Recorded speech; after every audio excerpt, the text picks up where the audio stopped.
welcome back to the Estranged Millennials podcast. My name is Nick Flores, and I'm here with my wife, Alicia Flores. And we are excited for this week's episode. We're going to try a little bit of a variety show. We're going to jump right into it.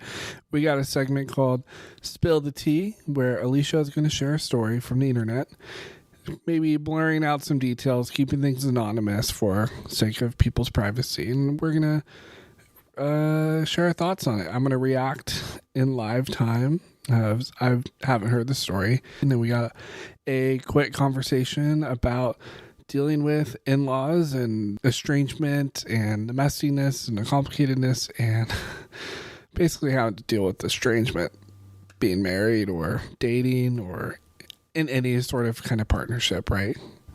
Right. Kind of just trying to mind your business, I guess, when it comes to it not being your set of parents, in a sense. Yeah, trying to keep the peace. And we'll definitely unpack that more when we get there. And then last one with a quick game. So hand the mic off to Alicia and we'll get this started. Alrighty.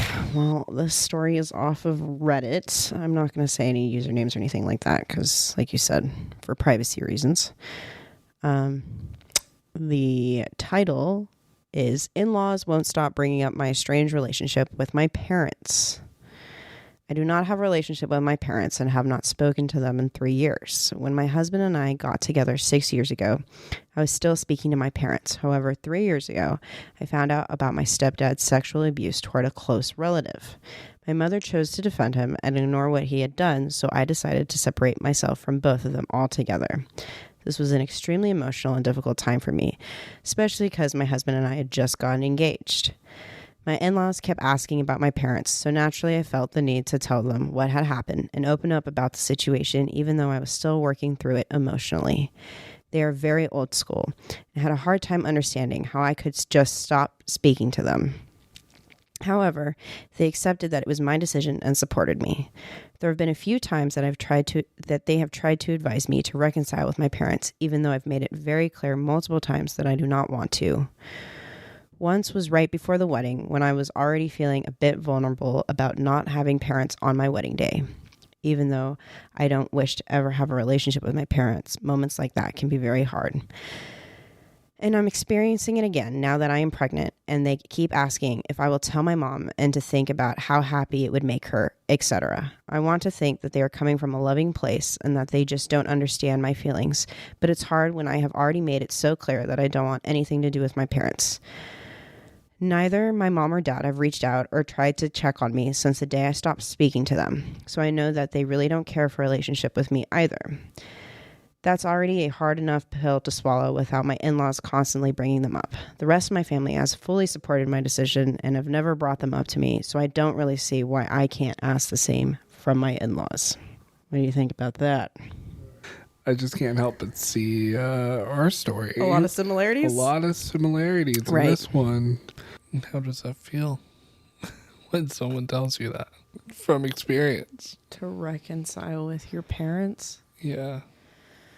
I mean, it's kind of like what that lady said. It's kind of like there's some people where they honestly mean well. Mm-hmm. Like they might not be super familiar with your situation. They have a different relationship with their parents, so they probably can't wrap their heads around like, hey, maybe you'll be better off if you do have a relationship with your parents. But then there's some people where it's just it's definitely more so coming from a place of judgment. Like you're coming from enemy lines. I know you talk to them and they... Without without totally throwing religion into it. But that's kind of, like I've mentioned before, that's always something that's in the back of my mind of honoring your mother and father. And I know a lot of people, at least that we've surrounded ourselves with, or my family has surrounded themselves with, are faith-based. Mm-hmm. So it's very much of the you're going to go to hell if you don't talk to your parents again. Yeah, shaming you into it's into relationship shaming. Yeah. For sure. That's how Like, dare you. Yeah. Disrespect. Right. How dare you disrespect? You owe them mentality, or Like, yeah. you're all they have. Like, they loved you so much. Right. Like, I know your mom would do anything for you. Never really asking you your Feelings.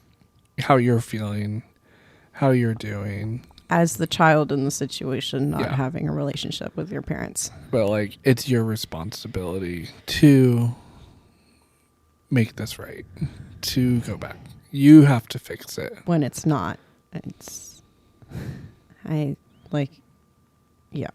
I think when estrangement happens, it falls on the parents' shoulders to try and mend whatever that situation is. I think both parties respectively have to take a look at themselves to see what the issues may be, but at the end of the day, the parents will always be the adults in the situation. They're always going to be older than you. They're always going to be your parents. Right. They have to be the ones, like, to fix the issues. Yeah, and I feel like in my experiences, it was like, well, what did we do wrong? Like, what did we do? All we've done is try to love you, and putting it on me to kind of guide them. Or to fix a relationship. How do we know what we're supposed to do if you don't communicate to us? Yeah. Even though you have communicated to them. Yeah. Multiple times. Yeah, which I know. is the same as me. Yeah, like, I know. That's what we did. We wrote out. I wrote out from me and my parents, like, here's why I'm not gonna talk to you. It wasn't like right away. After I let it simmer a little bit, and then it was like collected my like thoughts. 2 weeks, but yeah, collected my thoughts and was like, here's what I am feeling about everything. And then it's still, well, how are we supposed to know if you're not talking to us? It's like, well, I just first told you. It's the silent treatment that comes from you expressing your feelings. Yeah. And then being like, cool, I guess I know where we stand with that. And then coming back and being like, well, how do we know what we're supposed to do if you don't communicate to us? Even though you've laid it out A, B, and C. I feel like it's almost like trying to call your bluff. Like, I feel like that's what my parents were doing. It's like, well, let's see if he actually comes up with something. And then I do. And it's like, oh, not that. We didn't mean that. We were hoping you didn't have anything. Right. Or just like, I don't know.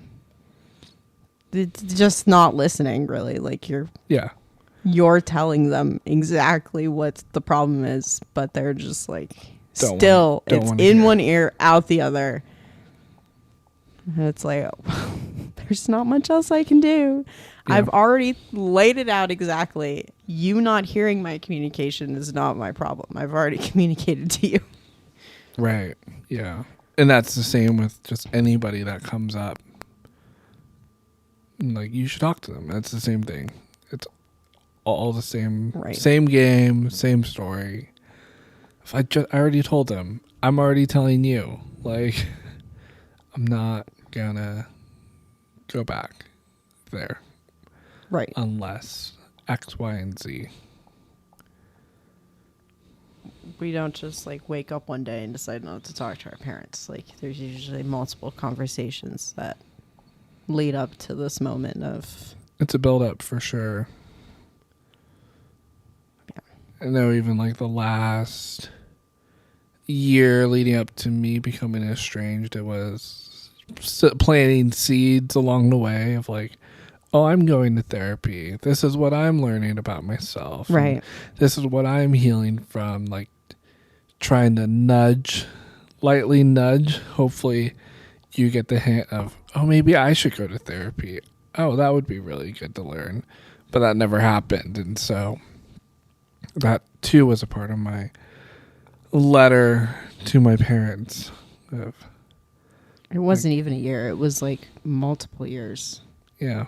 Like, at least like with one of your parents of trying to get them to,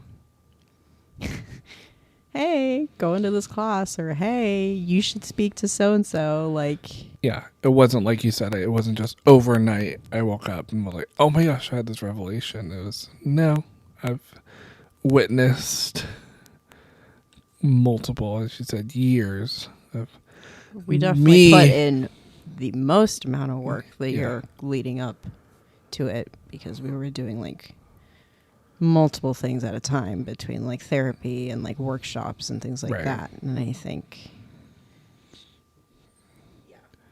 and then after I cut off, then there was still a lot more work to do in that estrangement process.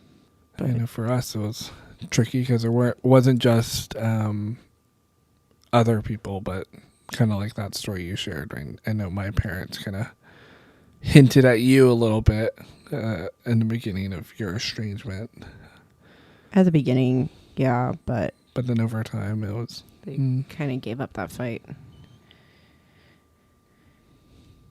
Yeah. I mean, and it wasn't like the same thing about like the whole like wedding thing, I guess. That was a tricky situation, but because like it's already like very emotional time, especially not having your parents in the picture and just like feeling like you're kind of being dismissed on certain like decisions and things. It's like, yeah, I don't know. It was a lot. But and having our first kid, that was emotional. Yeah. I think even more so than a wedding. No, for sure, because that's that's something you expect like all hands on deck for. And it even got to like a weird point where I feel like because my parents weren't in the picture, people kind of just like overstep their boundaries knowing they were only grandparents in the picture. Right. Not just other people, but more specifically in-laws. That's my parents. Yes. That's what you're saying. Yes. But yeah, knowing that they, the only like side of the family involved. So just like, I mean, it's been the same story over and over the years. It's just like wanting to do our own thing. And it's like, well, we're the only grandparents involved. It's like, okay, thank you. Working double time for the reminder. Yeah. Like time that maybe another family would be spending with in-laws. Right. It's like, oh, you don't have anybody else to see, so you're only going to see us. I mean, I had other family, but right, other family. We had friends, which that were like family. Also, a weird transition. I felt like was a little uncomfortable for your family when other family members showing back up in the picture. Yeah, extended family. We distanced ourselves because we weren't sure how they would accept the estrangement. Right. And then coming to find out. Oh, they're fine. They're fine. They agree. They get it. Yeah. But, yeah, that was a whole transition issue. But, yeah, or just felt like oftentimes things were thrown in my face. It was just like, well, we're the only grandparents in the picture. It's like, that's not my fault. Or thank you once again for reminding me. I'm well aware I do not have my parents in the picture. It's hard to balance. Yeah, because you're trying not to. There was a part of it where there's like, I'm kind of guilty, so I'm going to try to just suck it up for the sake of that one set of grandparents I always tried to make sure there was an effort, even extra effort, I guess, and like, oh, you are the only set of grandparents or the only set of parents in the picture, like, right, even like, again, like encouraging that time all of us would spend together. No matter how draining it was. Right. Encouraging you to, like, you know, if there were rifts, to make sure things were okay. Because, again, we're holding on to that one little bit of family left. Like, yeah. But looking back, we're like, we should have. There were signs. There were signs. Things that we ignored just for the sake of, well, they are the only other part of our family, like, still in existence. It's like, no, that just because they have a title doesn't mean they are entitled to your time. Yes. Just because, yeah, mom, dad, grandma, grandpa. Looking back on all that time, as we still are processing it, and we'll continue to process it, how are you feeling in terms of, like you said, trying to stay quiet, trying to keep the peace for the sake of a family unit rather than coming to me more direct in terms of, like, I think we should. Like, this isn't healthy. Well, this was never going to be my idea because, again, I was very much trying to encourage relationship, and, like I said, looking over a lot of things that probably should have been glaring red flags of, like, yeah. Maybe we need to go down a different direction. I feel like I had mentioned things to you over the years, but not so much like, I would never flat out say you should stop speaking to your parents, because that's not my place. That's your relationship with your parents. Mm-hmm. If you ultimately come to that decision, then I'm here to support you. I probably would have been louder about I probably would have been more direct with your parents, I guess. Because I was always trying to be middleman or be respectful. I feel like there probably were instances where I should have put my foot down. Of like, no, this is a really terrible idea. We're not going to do this. Yeah, instead of, like you said, being used as a middleman to very much communicate I feel something. Like that was my role in the family. Walked all over, essentially. So yeah, I mean, I probably would have spoken up sooner about some things, or been like, hey, you should go talk to your son directly. Because I think ultimately when I did say that, after we already stopped talking to them, like, I'm sure I turned into the villain when I finally was like, it's not my job to make sure you fix your relationship with your son. Yes. Yeah. It's like, I played the middleman for too many years, and for my own, like, mental health, I can't do that anymore. Yeah. And I think it's what a lot of parents do. They try to find middlemen to get to the person that's estranged. That goes back to what we were talking about earlier. All these other people kind of coming out of the woodwork to ask you about your parents and guilting you, manipulating you, trying to do the dirty work for them. And that's, as me, as your spouse, that's not my job. No. My job is to be there to support you in your time of need, because now you don't have that relationship with your parents. I can have my inside thoughts about them. Right. And we will have conversations, but I'm not gonna full blown, like, bash them. And luckily, when we were dating, luckily, it was easier for me. Where it felt yeah. I never had a relationship with your parents. No, but you had to pick up the pieces of me. I had to help pick up the pieces and be supportive. Well, I didn't have to. I could have left. But I mean, it's not like... It's totally different than spouse. It's a completely different situation, though. Yeah. That's why I'm saying I had the better end of the stick. Everything is completely different, I guess. Yeah. When it comes to that, yes, you did get the better end of the deal there. Yeah. So I think if you're becoming estranged, thinking about estrangement, just reevaluating your friendships and the people around you and see what those patterns are. See if the people close to you are being the middlemen for your parents and trying to egg you in.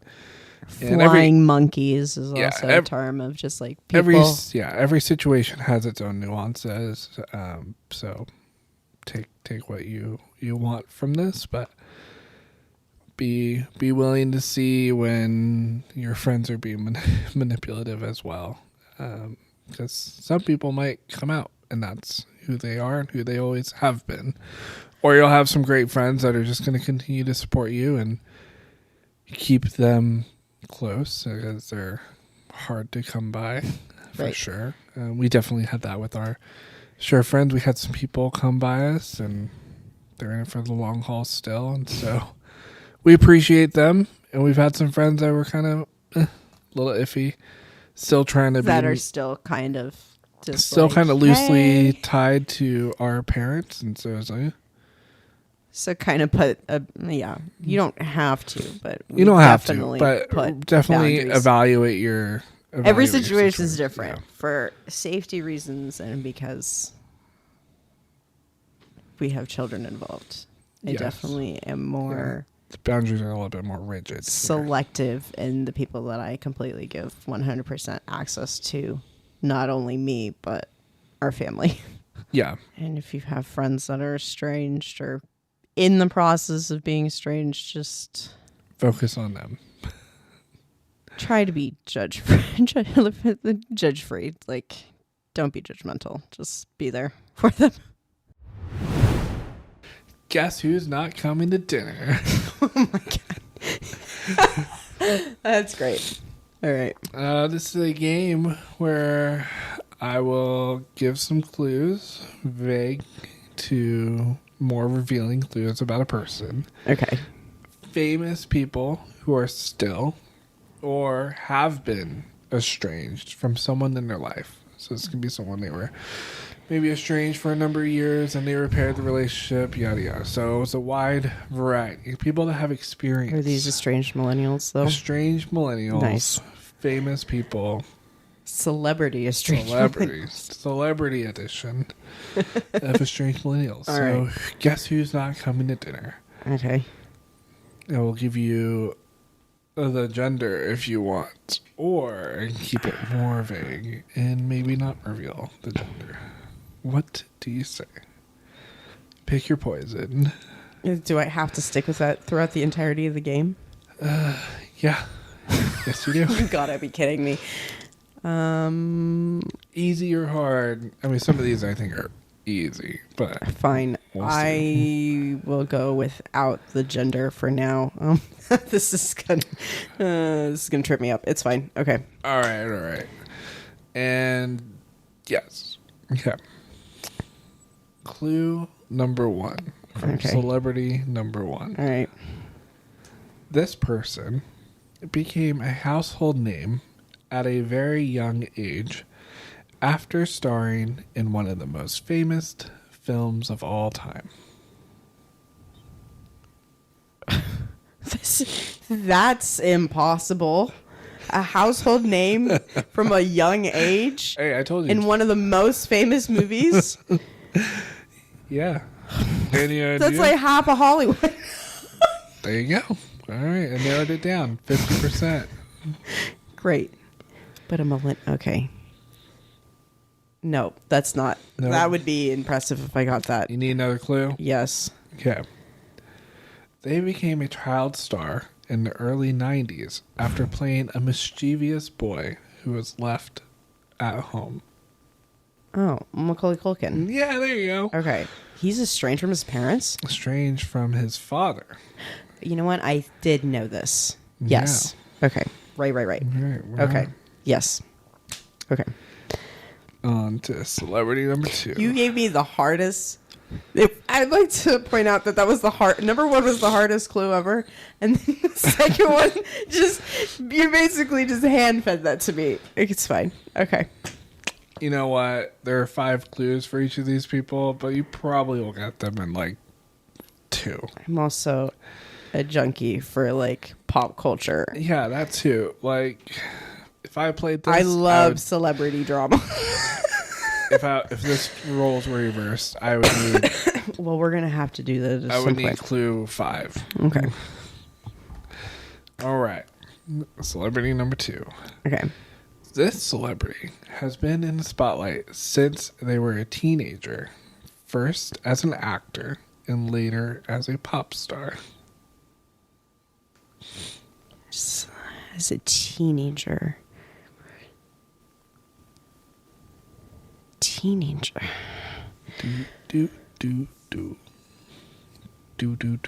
Hillary Duff?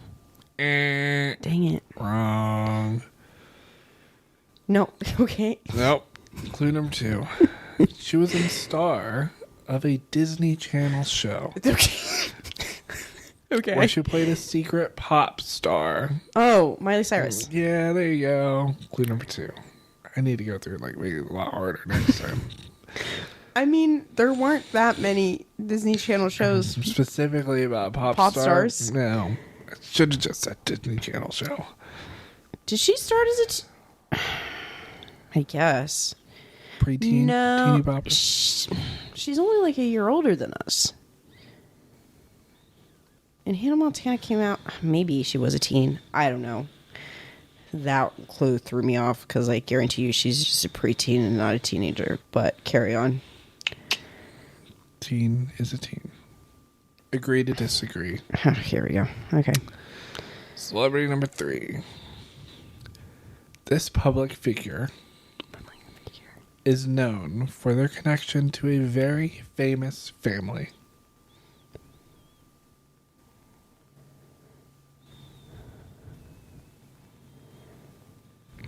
Okay, well, the famous family's probably the Kardashians.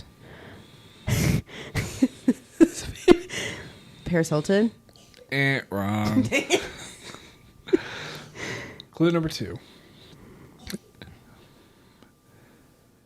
Born in the good old USA, this individual went from a career in entertainment to being thrust into the global headlines due to their love life.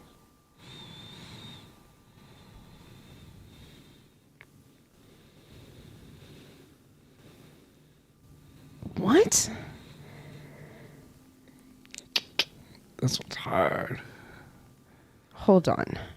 This public figure who has a relation to a famous family, and now they want to repeat clue number 2 for me one more time. No. That's not fair. Born in the good old USA, this individual went from a career in entertainment to being thrust into the global headlines due to their love life.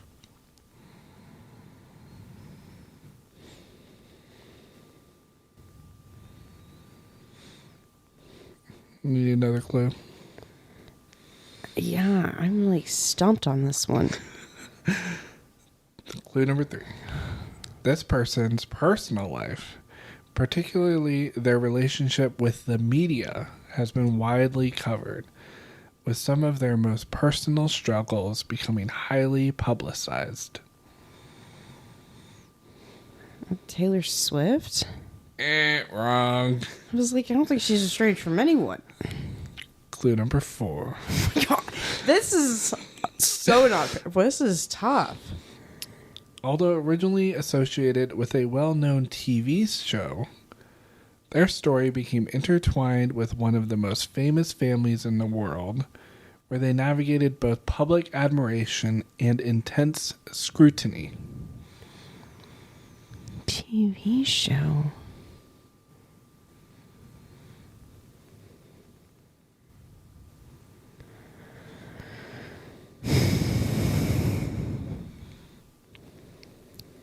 I don't know. Caitlyn Jenner? Wrong. Oh my gosh, clue number 5. After that, I got no more clues. These clues are I like you to. So once you get it, you're going to be like, oh my gosh. You're gonna I know this person. You're going to want to turn the podcast off and hide. Oh no. Clue number 5.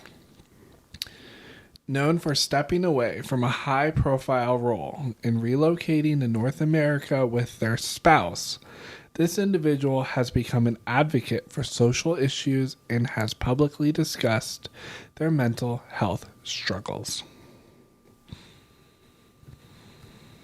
These clues are lame. Let me read it again. Known for stepping away from a high-profile role and relocating to North America with their spouse, this individual has become an advocate for social issues and has publicly discussed their mental health struggles. Oh, for sake.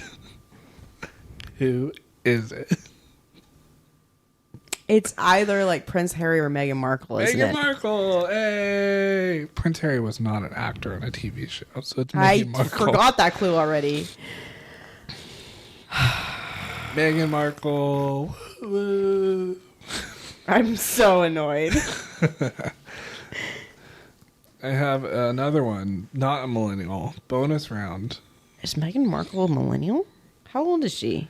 She's a millennial. Oh, she's an Elder millennial. cover your ears, people. An old millennial. Right. Want a bonus round? Not a millennial. Or yeah, no. I thought I was doing well, and now I'm sad about that one. Not a millennial? Oh, great. Okay. Not a millennial. Bonus round. All or nothing. What? That's okay. Next time we'll play for points. Great. Clue number 1. This person has been famous for much of their life, emerging from a well-known Hollywood family, but their rise to fame came at a young age in an industry not always kind to child stars.